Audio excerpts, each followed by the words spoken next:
brought to you by Silver Pumps. Top quality और consistent performance के लिए सिर्फ सिल्वर पंप्स नाम याद रखना।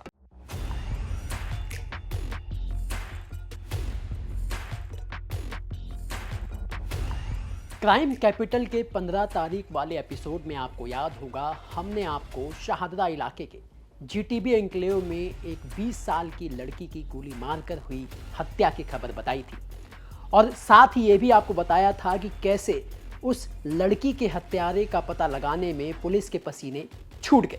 और अब ठीक एक हफ्ते बाद पुलिस ने इस केस की गुत्थी को सुलझा लिया है, जिसे सुनकर आप भी अचंभे में पड़ जाएंगे और ये सोचने पर मजबूर हो जाएंगे कि कैसे एक चाचा अपनी सगी 20 साल की भतीजी के साथ ऐसा कैसे कर सकता है। क्या किया, ये आपको आज हम बताने जा रहे हैं। नमस्कार, मेरा नाम दिनेश यादव है और आप दिल्ली तक देख रहे हैं। सबसे पहले तो आपको बता दें कि 14 अप्रैल की रात 10 बजे शहादरा के जीटीबी एन्क्लेव में पुलिस को एक लड़की का गोली लगा शव मिला। उस लड़की को 2 गोली मारी गई थी, जिसकी बाद में पहचान सायरा के रूप में हुई थी, जो शहादरा के ही इलाके की रहने वाली थी। पुलिस ने इस घटना के बाद, इस हत्या के बाद सीसीटीवी फुटेज के आधार पर 17 अप्रैल को 19 साल के एक शूटर मोहम्मद रिजवान को गिरफ्तार किया और मोहम्मद रिजवान ने पुलिस को यह बताया कि जो सायरा नाम की लड़की थी वो किसी और लड़के से संबंध रखना चाहती थी और इस बात से गुस्साए रिजवान ने उसकी हत्या कर दी। लेकिन ये कहानी बाद में झूठी निकली। सायरा की हत्या के पीछे वजह यह थी कि सायरा हत्या के एक मुकदमे में मुख्य गवाह थी। सायरा ने जिसके खिलाफ गवाही दी थी वो सायरा के परिवार का परिचित था। सायरा के चाचा को डर था कहीं आगे चलकर कोर्ट में उसकी भतीजी अपनी गवाही से ना मुकर जाए, इसलिए उसने अपनी 20 साल की भतीजी की हत्या के लिए पहले एक आशिक को हायर किया, जिसने पहले तो सायरा को अपने प्यार के जाल में फंसाया और फिर मौका देखकर सायरा की गोली मारकर हत्या कर दी।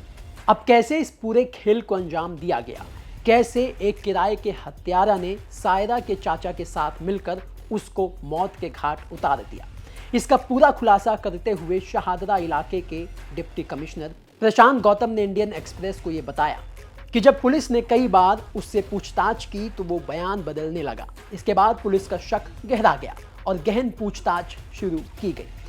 पूछताछ में पुलिस को पता चला कि मृत युवती 4 महीने पहले सुंदर नगरी इलाके में हुई राहुल की हत्या में चश्मदीद गवाह थी। सायरा का बयान मजिस्ट्रेट कोर्ट के सामने दर्ज किया गया था। पीड़िता के चाचा को डर था कि वो आरोपी के साथ दोस्ताना संबंध रखती थी और अपनी गवाही से मुकर सकती थी, इसलिए उसके चाचा ने सायरा को मारने के लिए किराए पर रिजवान को हायर किया। सायरा की हत्या के आरोप में पकड़े गए रिजवान ने बताया कि युवती के चाचा कृष्णा उर्फ किशन कुमार ने अपनी भतीजी के साथ प्यार का नाटक करने के लिए उसे 15,000 रुपए दिए थे। इसके बाद रिजवान ने सायरा का विश्वास जीतने और उसे मौत के घाट उतारने के लिए प्यार का नाटक किया। साजिश के तहत रिजवान उससे 2 बार व्यक्तिगत रूप से मिला था। पहली मुलाकात में ही रिजवान ने दोस्ती का हवाला देकर उसे अपने साथ एकांत जगह चलने को कहा, लेकिन सायरा इसके लिए तैयार नहीं हुई। हालांकि दूसरी मुलाकात में सायरा उसके साथ एकांत में जाने को तैयार हो गई और मौका देखकर रिजवान ने उसे मार डाला।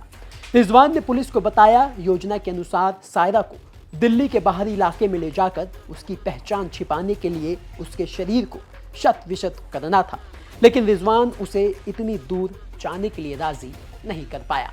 तो इस तरह से पुलिस ने सायरा की मौत की गुत्थी को तो सुलझा लिया, लेकिन यह घटना एक बार फिर सवाल खड़े करती है इंसानियत पर और रिश्तों को शर्मसार करती है।